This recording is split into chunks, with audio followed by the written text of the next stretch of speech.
Assalamualaikum warahmatullahi wabarakatuh. Apa kabar pemirsa JTV Kediri? Ketemu kembali bersama Budi Arya, tentunya hal yang luar biasa semoga tercurah kepada kita semua. Sebelumnya saya ucapkan selamat menjalankan ibadah suci di bulan Ramadan.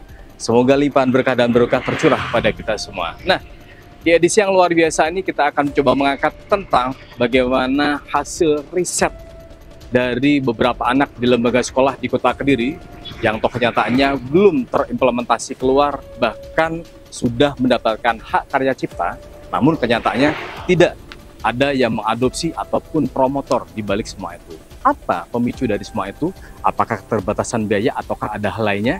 Kita akan telusuri di program Mata Publik, Buka Mata Suarakan Fakta, hanya di JTV Kediri bersama Budi Arya.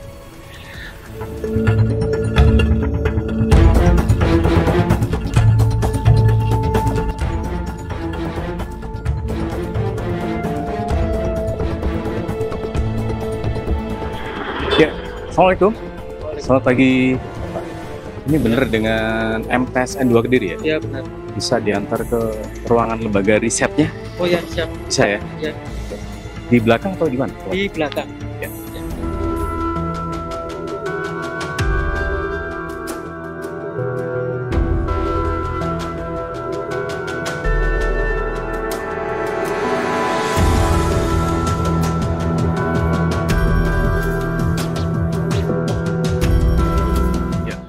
Oh, pemirsa JTV Kediri, saat ini saya tepat berada di ruang riset miliknya salah satu lembaga sekolah di Kota Kediri, MTSN 2 ya. Nah, saat ini kita akan menanyakan bagaimana sih mekanisme riset yang bisa dikatakan kapasiti atau kancahnya sudah nasional, tapi ternyata tidak terimplementasi keluar. Faktor X-nya apa sih? Penasaran, tetap ikuti kita di Mata Publik. Di sini ya? Oke. Selamat pagi Bu. Dengan Ibu siapa nih? Ya. Siti Zahra ya. Saya Budi Arya, Ibu dari Mata Publik program JTV Kediri. Nah, ini menarik Bu. Saya mau nanyakan terkait banyak riset di sini. Tapi toh kenyataannya kan tidak ada implementasi yang keluar ya. Terkungkung di dalam, terbelenggu bahasanya semacam itu. Bu, ini saya tertarik dengan riset yang sudah dilakukan oleh MTSN 2 Kota Kediri. Ada berapa riset sih Bu yang sudah dilakukan selama kurun waktu sekian atau sekian gitu? Kalau riset MTS 2 itu mulai tahun 2004 ya. Dan yang sudah terhakikan sampai saat ini masih 17. Masih 17 ya? Ya. Kalau riset sendiri dari awal mulai ada tahun 2004 itu kita pendampingan murni dari guru-guru, tim guru-guru riset MTS 2. Dan proses pembimbingannya benar-benar anak-anak ini mengerti, memahami riset dari awal, mulai mengambil ide terus sampai menyusun latar belakang dan seterusnya. Terus untuk riset sendiri yang paling banyak memang selama ini bidangnya sains, tapi banyak juga yang muncul ini seperti yang kemarin MyRes, pembimbingnya Ibu Nur Farida itu ya. IPS. Ya. Bu, dari 17 ini yang menarik apa? Kita sambil jalan sini ya? Ya, oke. Dari 17 itu yang menarik, yang kancahnya udah nasional, juara satu kalau saya sempat data yang kita himpun. Oke. 17 riset itu apa yang paling menonjol di antara jumlah itu? Yang sudah terhakikan, ya. Ini yang MyRes itu juga menarik nih Pak. Itu tentang apa itu, Bu? Membuat aplikasi. Aplikasi tentang? Bagaimana efektivitas jadi untuk monitoring kepatuhan pasien terhadap pengobatan itu kita ada aplikasi, dan ini pembimbingnya ada Bu Farida yang mungkin bisa menjelaskan lebih detail.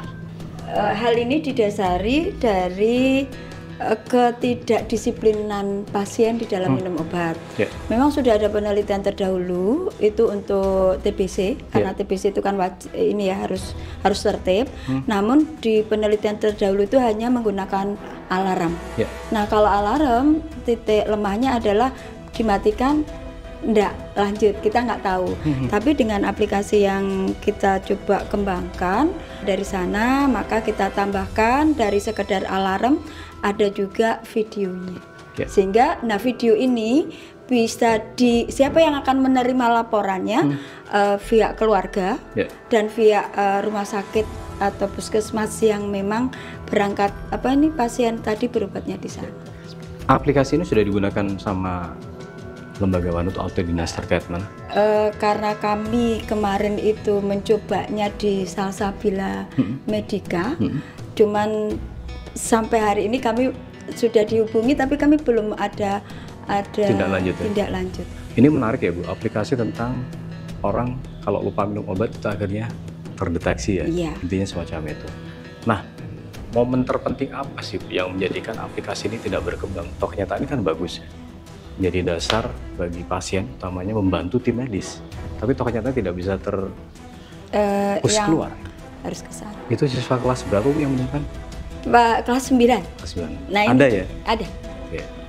Ya, kita akan menanyakan bagaimana sih temuan terkait aplikasi mendeteksi orang untuk mengingatkan jangan lupa minum obat. Ini menarik. Kita akan menanyakan langsung terhadap si penemunya ya. Ini salah satu siswi di MTSN 2. Ya, Assalamualaikum.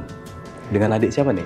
Waalaikumsalam. Perkenalkan, saya Nadia Misalina Hasanah, murid MTSN 2 Kota Kediri yang sekarang duduk di kelas 9. Nah, Dek, aku mau nanya, ini kan menarik. Aplikasi yang ditemukan yakni mendeteksi mengingatkan pasien jangan lupa minum obat. Betul. Itu gimana tuh secara mekanisme awal temuannya semacam apa? Itu berapa tim nih waktu itu yang terlibat? Satu tim. Berapa anak waktu itu? Satu. Saya sendiri. Oh, adik sendiri? Okay. Itu gimana waktu itu penemuannya? Bisa dijelaskan dari awal itu kayak apa? Penelitian ini berawal dari saya sering melihat berita-berita bahwa angka resisten pasien minum obat itu kecil, sudah tinggi sekali. Kalau resisten obat kan obatnya jadi tidak mempan, dan itu lebih bahaya lagi apabila menulari orang lain. Maka dari situ saya berniat untuk membuat aplikasi ini agar bisa mengurangi resisten obat tersebut, sehingga angka kesehatan masyarakat di Indonesia bisa lebih membaik. Terus cara skema awalnya itu gimana? Cara kerjanya? Udah dijabarkan sekilas nggak cara kerja aplikasi ini? Boleh. Jadi untuk pasien nanti bisa mendownload aplikasi ini terlebih dahulu. Itu nanti memasukkan data-data diri, misalkan resep obat, dosis obat, alamat, dan nomor pendamping. Nomor pendamping tersebut untuk mengirimkan bukti bahwa pasien tersebut minum obat. Berarti apabila pasiennya tidak membuat video di aplikasi tersebut dan tidak terkirim di nomor pendamping, maka bisa terdeteksi bahwa pasien tersebut belum meminum obatnya. Kalau melihat sih harapannya apa sih dari aplikasi yang sudah diciptakan sama adiknya? Aplikasi ini bisa bermanfaat dan bisa menyumbang alat di bidang kesehatan agar kesehatan di Indonesia lebih bagus lagi. Saat ini sudah dipakai di mana saja nih aplikasinya, Adik? Untuk saat ini sendiri dari klinik Salsabila sudah mencoba, mencoba, tapi belum menindaklanjuti. Tapi harapannya nanti bisa dipakai dengan semua elemen yang intinya menggunakan jasa medis itu dari. Betul. Oke, luar biasa pemirsa JTV Kediri. Penemuan dini yang bisa dikatakan menarik, ini luar biasa kalau kita nilai aplikasi yang mengingatkan orang minum obat. Ya harapannya bisa terakomodir ya dan bisa diperluas ke khalayak khususnya di wilayah nasional. Karena kalau ini buntu di sini saja, akhirnya juga percuma. Kita juga akan merangsak melihat bagaimana sih riset lainnya di MTSN 2. Ya, ini menarik sekali. Ada 17 riset yang sudah terhaki hak karya intelektual. Saya akan mencoba mencari yang luar biasa lagi, yakni temuan batu bata ya. Ini mengurangi limbah plastik utamanya. Ini menarik. Ini menarik. Ini bisa dijabarkan lagi nih dengan Ibu siapa? Bu Eni ya. Bu Eni Waka Kesiswaan. Nah Bu, ini kalau kita melihat batu bata, ini kan mengurangi limbah plastik. Apa implementasi yang dicurahkan di batu bata ini? Ini ada anak-anak juga Pak yang hadir di sini. Jadi plastik dan styrofoam ini kan limbah yang saat ini memang menjadi masalah perang lah ini ya. Perang Nah, terhadap ini limbah itu. anak-anak S2, anak riset, ada 3 anak, itu satu tim membuat inovasi bata ringan Data ringan ya. dengan diuji daya serap airnya dan Ya. berbagai tekanan. Ini menunjukkan bahwa inovasi ini memang bisa dilanjutkan Ya. dan diimplementasikan di masyarakat Ya. untuk mengurangi Limbah plastik. plastik dan styrofoam. Menarik kalau saya nilai. Berarti batu bata dicampur dengan limbah ini menjadi satu adonan gitu ya. Terus dijadikan sebuah batu bata. Toh ternyata daya serap airnya luar biasa ya. Oke. Saya akan menanyakan langsung dengan siswanya, bisa ya Ibu ya? Silakan. Oke. Ini 3 anak. Ya, dengan siapa nih? Adik bertiga nih? Saya Satu dulu. Dirul Asismania Grandiflora dari MTSN 2 Kota Ya. Kediri yang sekarang di kelas 8 dan ini 2 rekan saya. Ya. Dan saya Firza Zahra dari MTSN 2 Kota Kediri, duduk di kelas 8. Ya. Saya Talita Arya Aurelia Azara dari MTSN 2 Kota Kediri, sekarang juga kelas 8. Gimana waktu itu konsep bisa ditemukannya limbah plastik? Yang utamanya kan perang bagi kita bersama ya, limbah plastik beradaannya itu menjadi trouble lah yang sekarang kita perangi. Itu bisa dicampur dengan adonan batu bata yang kenyataannya itu menjadi daya serap air tersendiri. Itu gimana waktu awal? Waktu awal itu penelitian ini dilatar belakangi oleh sampah plastik Ya. yang banyak dibuat oleh masyarakat. Dari situ dapat menjadikan dampak negatif seperti pencemaran lingkungan, kerusakan infrastruktur dan juga banjir. Ya. Oleh karena itu, peneliti sendiri menggunakan limbah plastik dan styrofoam sebagai bata isolasi. Setelah dijadikan bata isolasi, ternyata bata isolasi tersebut juga sebagai langkah untuk mendukung Sustainable Development Goals atau biasa disebut dengan SDGs, khususnya SDGs nomor 11 dan SDGs nomor 9. Ya. Kalau itu kan limbahnya dicampur ya, diadon jadi satu ya. Iya. Jadi sebuah batu bata. Itu apa secara planningnya nanti? Batu bata itu fungsinya kan tadi penyerapan ya. Selain itu gimana secara Daya penerapannya? serap airnya tuh terpaut rendah daripada bata biasa sehingga menghasilkan batu bata yang semisal terkena hujan atau terkena air itu tidak mudah roboh dan juga tidak mudah keropos seperti itu. Kalau riset ini kan sudah terhaki ya, sempat menjuarai juara berapa itu di tingkat nasional? Juara 1. Wow, luar biasa. Terus apa harapan kedepannya dengan penemuan yang ditemukan tim-tim yang luar biasa ini? Harapan kedepannya akan dikembangkan lagi supaya menjadi penelitian yang lebih baik dan mungkin akan didistribusikan terhadap beberapa pabrik pembuatan bata sehingga masyarakat pun juga dapat membuat bata tersebut. Gitu ya. Sampai saat ini gimana peran yang sudah marketnya gitu? Sampai saat ini belum ada marketingnya, jadi Belum ya? masih penelitian awal saja. Oke. Sukses terus ya ada ya. Semoga ini tercipta lagi riset-riset yang luar biasa ya. Itulah pemirsa JTV gitu deh, bahwa riset itu tidak merupakan sebuah faktor umur ya. Toh kenyataannya adik-adik kita yang duduk di bangku MTS atau SMP sederajat ini mampu menciptakan suatu hal yang brilian. Toh kenyataannya menjadi sebuah perhatian khusus. Harapannya ini bisa terakomodir keluar dan riset ini bisa menjadi konsumsi kalayak tentunya. Bu, ini menarik. Kenapa sih Bu, dari hasil-hasil riset yang sudah dilakukan oleh siswa-siswi di sekolah yang Ibu bimbing saat ini tidak bisa terekspos maupun diadopsi oleh pihak luar, itu karena faktor apa sih?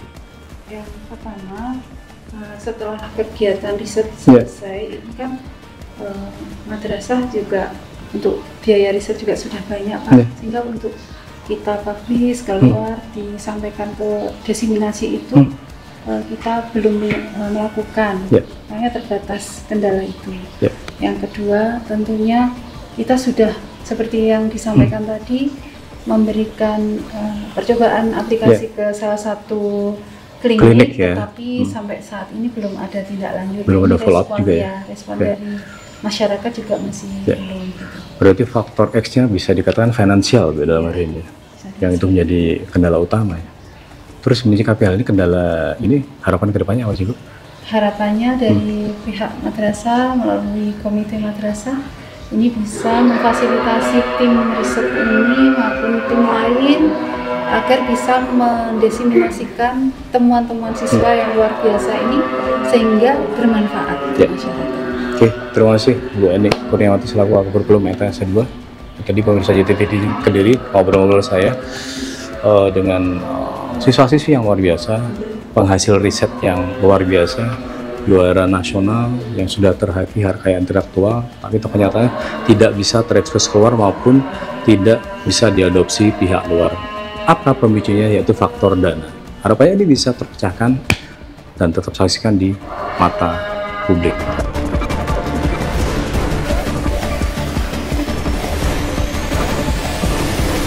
Ya, dari kunjungan riset center di MTSN 2 saat akan mencoba merangsek lagi ke salah satu wali murid di MTSN 2, bagaimana sih peran yang sudah dilakukan pihak sekolah, apakah mendapatkan jagung bersambut dari wali murid yang bersangkutan tentunya. Ya, selamat pagi Pak. Selamat pagi. Salah satu wali murid. Nggih, betul. Dengan Iya. Pak siapa? Pak Budi Suryanto. Bisa nongkrong bentar Pak ya? Iya. Ya, Pak Budi, ini kan menarik ya terkait banyaknya riset temuan Pak ya, yang di MTSN 2 Ya. namanya, terkait riset yang luar biasa kalau kita nilai. Iya. Kalau peran jenengan sebagai wali murid itu gimana Pak? Selama ini melihat anak-anak itu berkembang semacam ini. Ketika itu saya menyadari itu, artinya kan saya harus siap dengan semua resikonya. Ya. Termasuk apapun namanya pengorbanan saya harus saya siapkan, termasuk pembiayaan. Kebetulan kemarin anak saya itu lolos MyRes 2024. Yang kita ikut semi grand final di Ternate. Dan itu yang temuan batu bata itu ya? bukan Yang kita aplikasi yang ya? Emomio. Aplikasi itu untuk Emomio ya? autentik, Deteksi iya, minum obat itu ya? untuk minum obat itu. Jangan lupa minum obat ya? Alhamdulillah secara nasional kita ranking 3. Ya. Ya, alhamdulillah itu. Dan pada saat mulai awal itu kan anak saya udah mulai ikut KIR. Ya. Jadi KIR itu karya ilmiah remaja itu dia pada saat pelatihan itu udah ranking 1. Ya. Nah, begitu akhirnya sama guru-guru didorong untuk ikut yang lomba-lomba, didaftarkan itu waktu itu. Dan saya juga awalnya kan biasa-biasa aja, nggak interest ke situ. Tapi akhirnya begitu masuk tahap 1, masuk proposal, masuk kemudian semifinal. Waktu itu akan ada technical meeting di Malang. Saya akhirnya dampingi. Dari technical meeting itu akhirnya kita ngajukan lagi proposal sama bikin video. Akhirnya alhamdulillah lolos sampai dengan grand final di situ. Nah, akhirnya kan mau ndak mau kita juga harus tetap menyiapkan, kita mesti tetap keluar biaya. Nah, salah satunya itu didukung sama sekolah madrasah. Jadi pembiayaan itu walaupun kita juga nggak bisa clean mengeluarkan dari kita itu semuanya ditanggung oleh madrasah, kita hanya mendukung saja. Jadi kalau ada kekurangan-kekurangan itu, kita akhirnya mendukung kekurangan-kekurangan itu. Ya, terima kasih Pak Budi waktunya. Semoga apa harapan yang menjadi cita-citanya tercapai dan sukses selalu. Terima kasih waktunya Bapak. Ya, pemirsa JTV Kediri, salah satu wali murid sudah mengeluarkan apa yang menjadi sosok anak brilian. Harapannya bahan baku yang menjadi hal baik itu terus dipupuk sehingga menjadi anak yang cemerlang. Tetap simak di mata publik, kita akan investigasi lagi terkait narasumber yang akan kita kemukakan di program ini.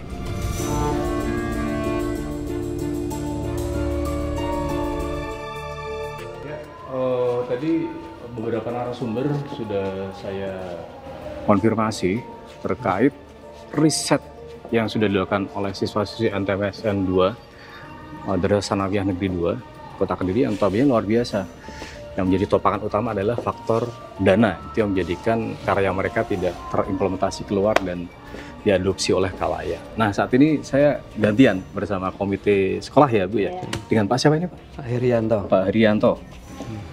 Selamat pagi Bu Sun ya, Bu Sun Pak Yadi. Nah, ini kita ngobrol santai ya, Pak Heri dan Bu Sun. Tadi kan saya nanya dari anaknya langsung dan guru pembimbing, bahkan wakanya. Kendala utama kan faktor X-nya dana. Iya. Apakah dari semua rentetan akomodir dari semua wali murid itu tidak mencukupi Bu untuk meneruskan hasil riset itu?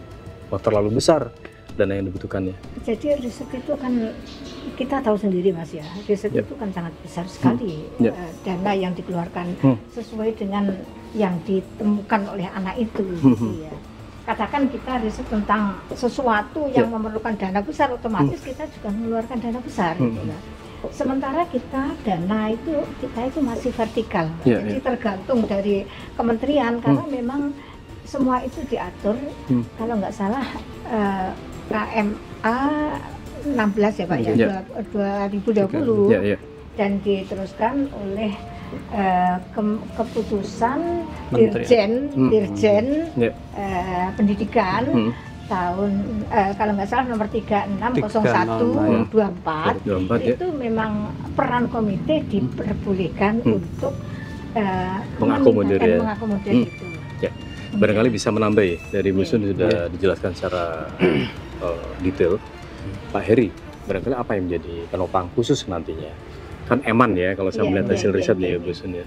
Eman banget, riset yang tidak terimplementasi keluar, akhirnya terkungkung, terbelenggu ya. Hasil riset yang minoritas di dalam aja gitu. Gimana kalau peran Pak Heri sebagai komite nanti? Jadi sementara waktu ini komite itu untuk yang di bawah madrasah Kementerian Agama itu diatur tersendiri, yang mana ini hanya dapat bantuan dari pusat saja, sedangkan untuk di bawah Dignas itu dapat bantuan dari pemerintah kota maupun kabupaten, juga provinsi ditopang itu, sehingga dalam peraturan Menteri Agama nomor 20 tahun 2020 itu komite atas dasar kesepakatan kita boleh partisipasi dari orang tua wali murid diperbolehkan. Dan harapan kita komite kedepannya mudah-mudahan pemerintah juga ada perhatian terhadap madrasah, sehingga madrasah itu memperoleh hak yang sama sebagaimana sekolah yang di bawah Dignas. Itu ada, harapan kita. Ada Bosda. Ya, ada Bosda itu. Harapan kita seperti itu.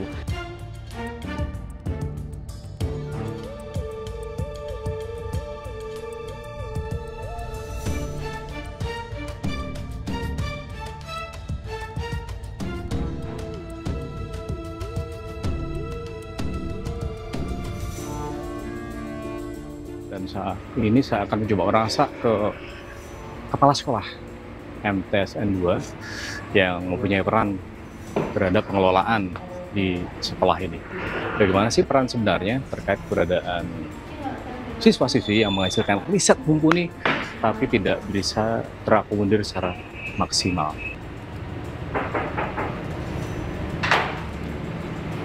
Waalaikumsalam warahmatullahi wabarakatuh. Monggo. Monggo Pak, monggo. Assalamualaikum. Waalaikumsalam. Monggo Pak. Maaf nih ganggu nih, Pak. Oh lagi rapat nih. Nggih. Monggo benar. Pak Kepala Sekolah? Ya. Nizar ya? Ya. Jadi dari Budi Arya JTV Kediri, Pak. Program mata publiknya. Ya. Bisa ganggu waktunya sebentar? Monggo, makasih. Apa keluar dulu apa di sini? Di sini monggo. Oh, di sini aja. Ya. Apa keluar di luar apa di sini? Monggo, nyemangga nih. Enggak apa-apa sih. Oke, di sini aja ya. Ya. Oke. Monggo benar. Ya.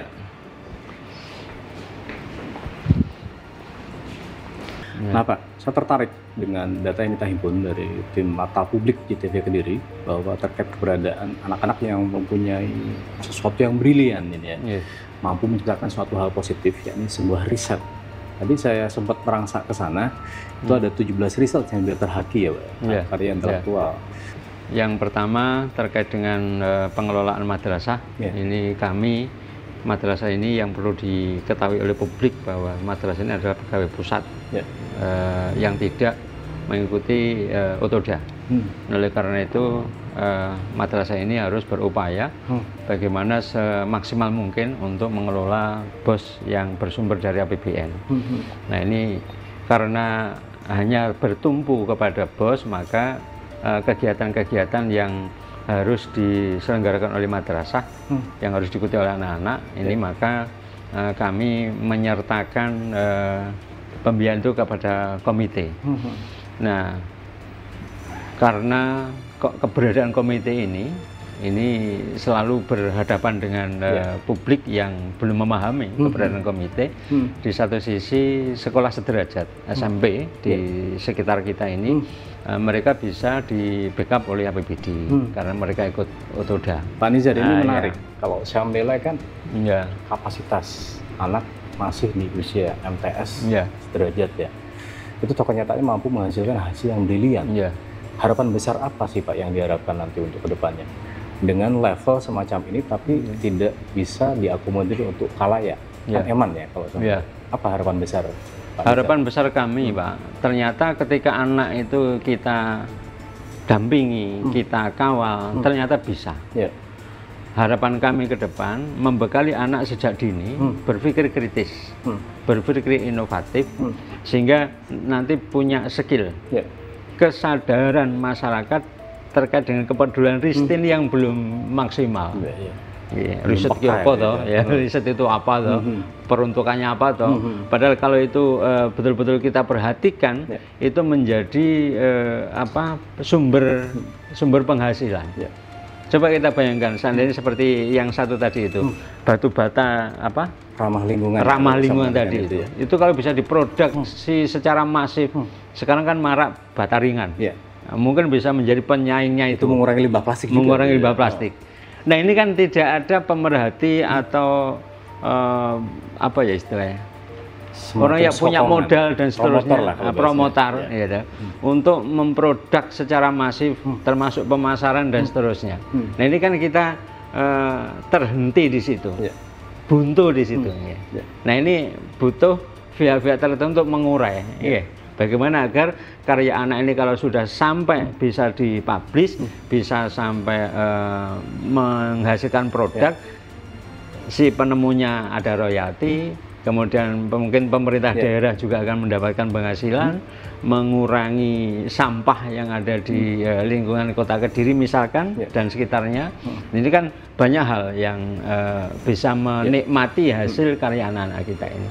Terima kasih Pak Nizar, selaku Kepala Sekolah MTSN 2 Kota Kediri. Waktunya, mohon maaf mengganggu Ibu.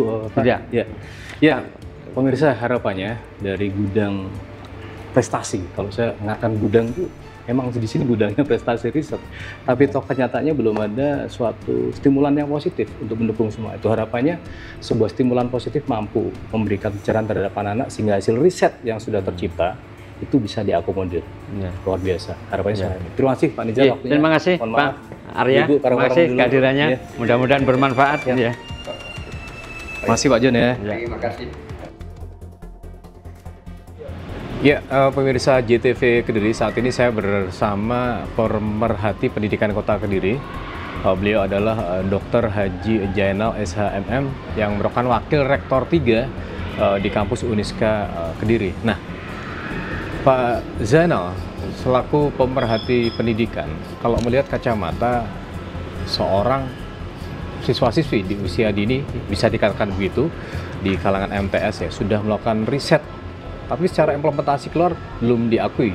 Padahal itu udah berkelas dan diakui secara nasional dan mendapatkan haki. Kalau tanggapan Pak Haji Jainal dengan fenomena ini gimana? Ya, jadi di negara berkembang seperti yang kita sekarang ini berada, itu hasil riset memang banyak ya sebenarnya, dan dilakukan oleh beberapa lapisan masyarakat di perguruan tinggi, kemudian di sekolah, bahkan saya lihat di sanawiyah atau tingkat SMP itu juga mereka sudah melakukan riset yang berbobot, yang berkualitas.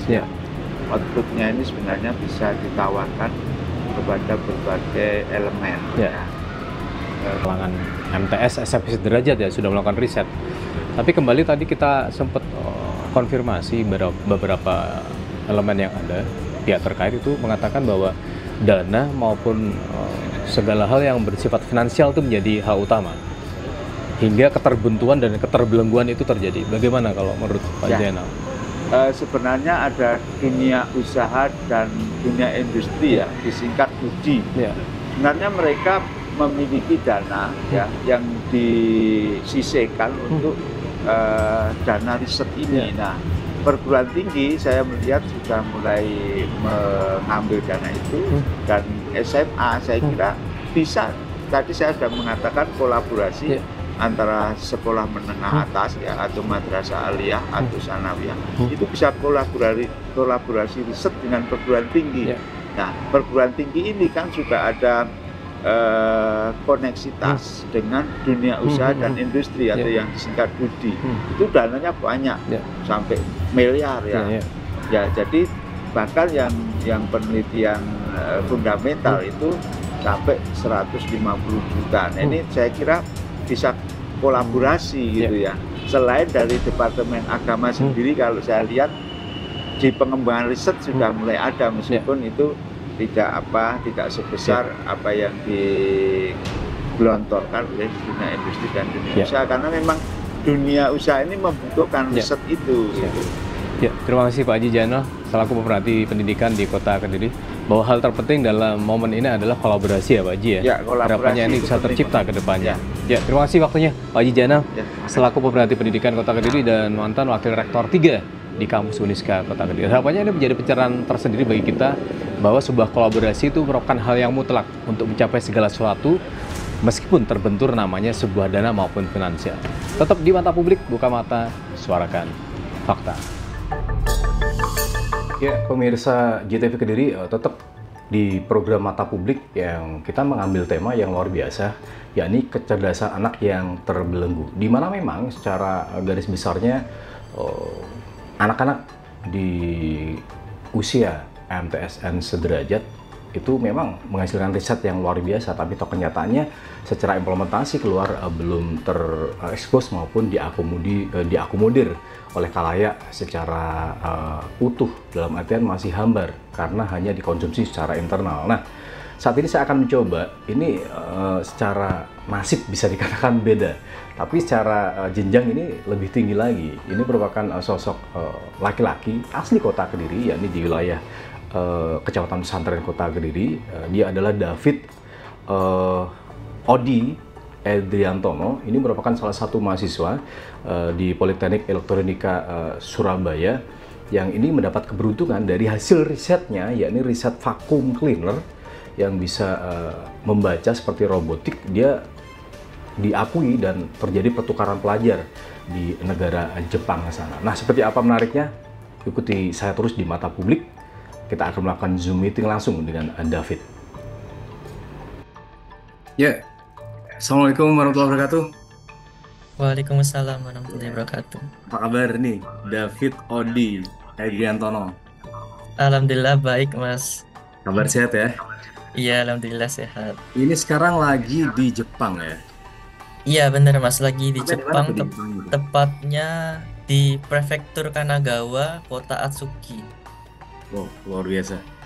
Ini David, saya ceritakan dulu, ini merupakan anak tunggal asli Kota Kediri, tepatnya di lingkungan Pasreman ya, Kecamatan Pesantren Kota Kediri.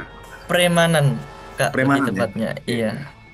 David, bisa di-share nggak? Kita kan mengangkat tema terkait hasil riset dari adik-adik David, tepatnya di salah satu sekolah, yakni MTSN 2 Kota Kediri.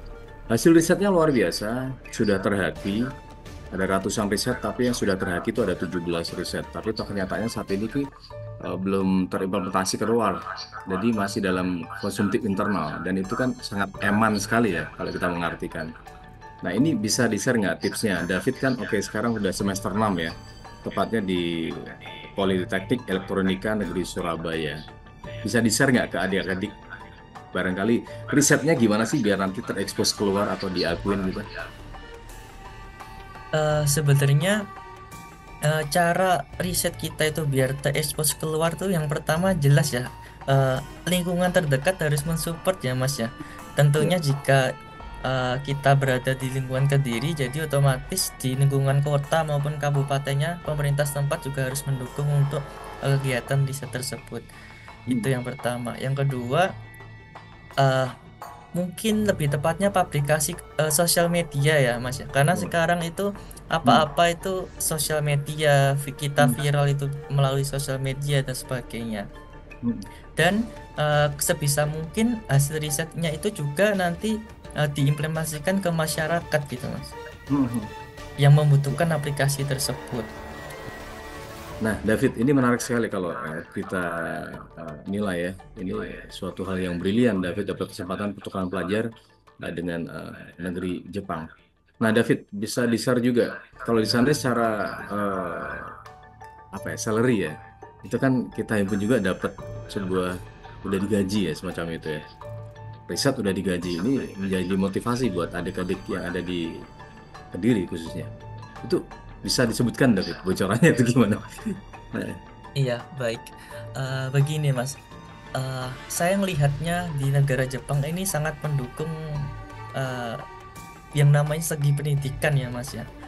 Seluruh aspek pendidikan yang dimana di dalam program ini alhamdulillah selain saya disupport oleh kampus, saya ternyata juga disupport oleh pemerintah Jepang gitu untuk melakukan kegiatan riset ini dari JASO Scholarship. Nah itu 1 bulan alhamdulillah saya dapat sekitar 80.000 yen. Itu sekitar 9 juta Mas.